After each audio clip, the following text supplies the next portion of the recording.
Um, at the time I submitted a proposal for this conference, the national elections in India were underway. And now we know that, as expected, the Bharatiya Janata Party, or the BJP, a Hindu supremacist party, has retained its stronghold, with Prime Minister Narendra Modi serving his third term in office. This is very significant because Modi's authoritarian rule over the past 10 years has ushered aggressive anti-labor measures and labor law reform that have aligned with his party's deliberate persecution of Muslims, Dalits, who are at the bottom of India's caste hierarchy, and migrants. So all these three populations are part of the most vulnerable segments of the working class.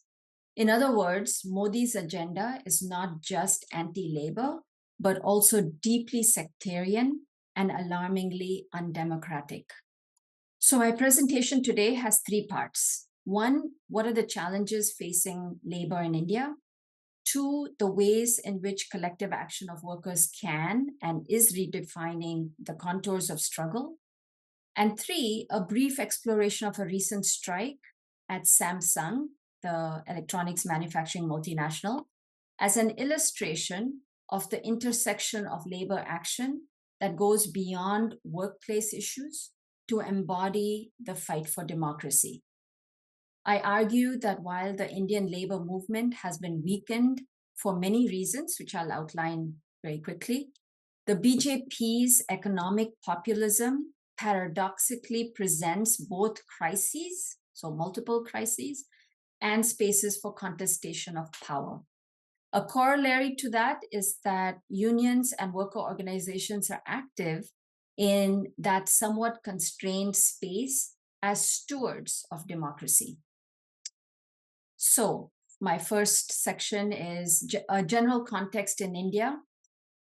India has seen 8% economic growth, 7 to 8 steadily, with billions of dollars of investment in infrastructure and a very visible prominence on the global stage as the country is vying to be what is considered a democratic counter to China in international trade. At the same time, the BJP is implementing a murderous vision against Muslims and Dalits that international human rights organizations have condemned.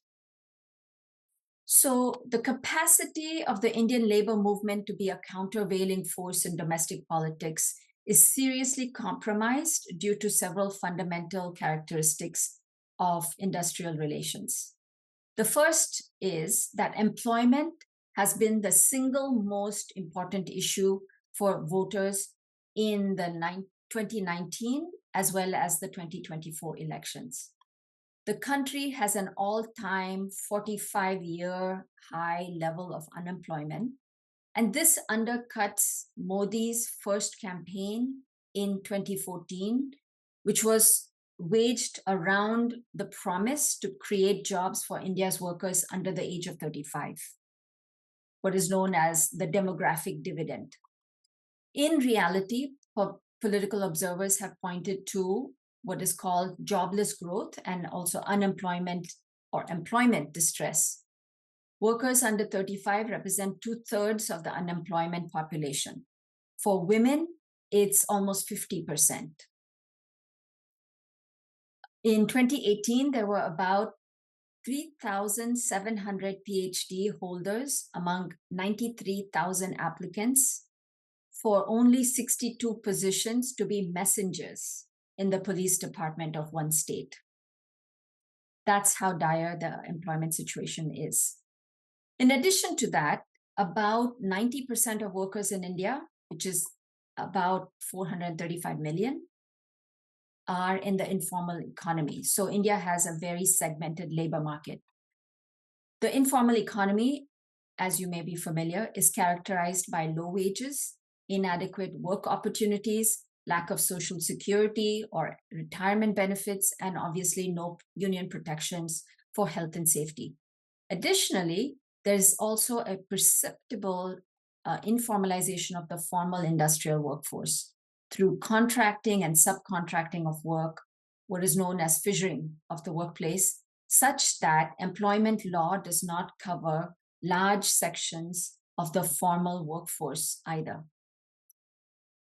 Third, there's a fragmented labor movement because unions in India are extensions of political parties through 12 different national labor federations.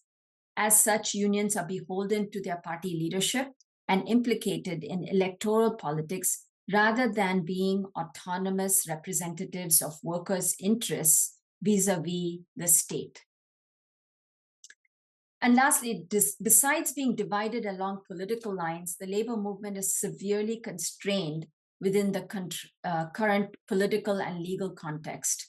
As part of civil society organizations that seek to promote socioeconomic rights, as opposed to charitable service to supplement governmental neglect. So the new legal framework, which is referred to as labor law reform, I say deform, makes it more difficult for workers seeking union recognition to register their union. The International Trade Union Confederation, ITUC's 2020 Global Rights Index places India in the no guarantee of rights and worst in the world for working people categories. These two categories are still true in 2024. So union membership is basically restricted to a tiny fraction of the formal industrial workforce and sections of public employees. With changes in the structure of employment, the informalization of work, and the national labor law deform, unions have been immersed in the defense of their existing member base.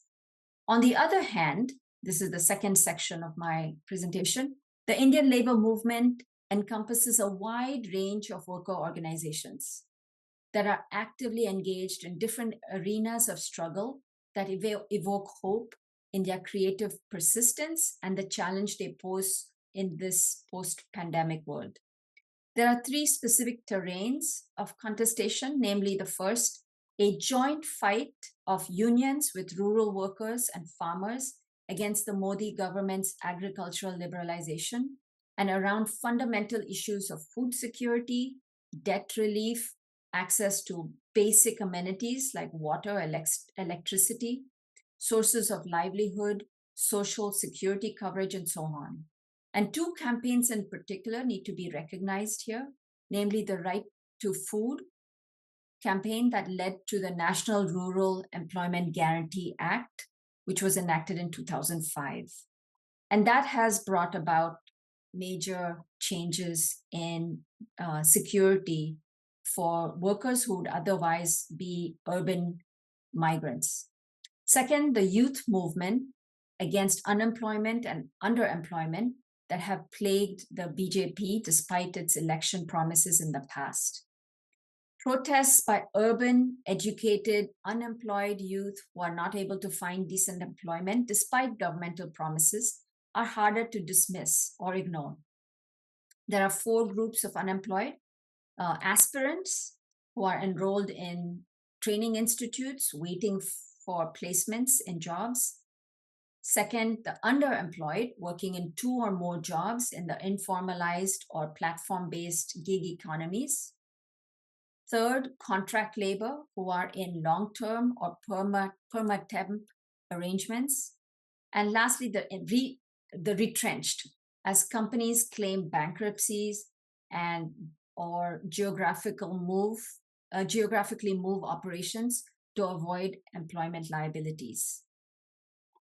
The last section of workers that have received more policy advocacy and action in recent times have been those who are entrenched in global supply chains. And I'll focus a bit on that with a case study of the Samsung workers. But these workers, all the workers I've spoken of, are particularly strategic in the expansion and transformation of the broad labor movement, as it is better aligned with the goal of defending democracy for all. Now, I'd like to turn my attention to a strike that took place last month. So in submitting my proposal for this conference, I did not anticipate this, and this really highlights my argument. Last month on September 9th, more than 1,000 workers in southern India at Samsung went on an indefinite strike for higher wages, 8-hour working days, and union recognition. The workers at the Samsung factory formed the Samsung India Workers Union, or SIWU, that represents more than 2/3 of the 1,800 workers. And they filed for union recognition at the Labor Department in the southern state of Tamil Nadu, one of India's most important industrial states. Within the company, there was a virulent union busting campaign that was unleashed. Workers faced threats, harassment, and retaliation during their organizing process. Throughout the strike, the state government acted as an enforcer of the company's management goals. They blocked government certification of the union and repeatedly unleashed police force to attack and detain workers en masse. According to press reports, hundreds of workers were arrested on different occasions for flimsy reasons, for example, quote unquote, causing public inconvenience, as was reported in some of the prominent newspaper outlets in the country.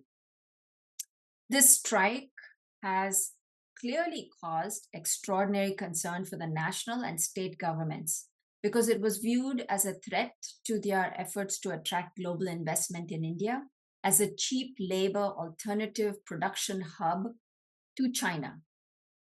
The 38-day Samsung strike ended on October 15th after the intervention of 3 high-ranking officials of the state government, which was acting on the directive of the Modi government. The company, under pressure from the state government, publicly announced a memorandum of understanding on 6th of October, the start of the 5th week of the strike, that offered workers monetary incentives without recognition of the union. The strike continued until October 15th throughout the days of tripartite conciliatory talks with the state government's labor department and the Samsung management until it resulted in better proposals. However, the workers still have to fight for recognition of their union. They returned to work on October 17th, and the union has petitioned the High Court seeking registration of the union. So we're still pending news about the registration of the union.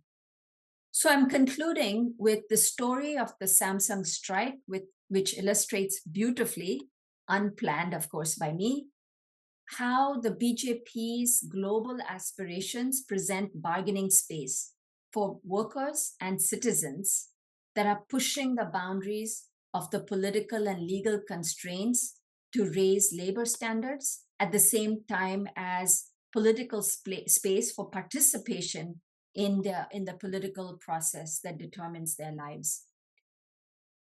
In the process of undertaking the strike, young first-generation industrial workers are at the frontiers of enhancing democratic control of the economy for the benefit of everyone. These workers united across social divisions of caste and creed to recognize their class position in the process of protecting democracy. I'll end here, and I'm open to questions. Thank you very much for your attention.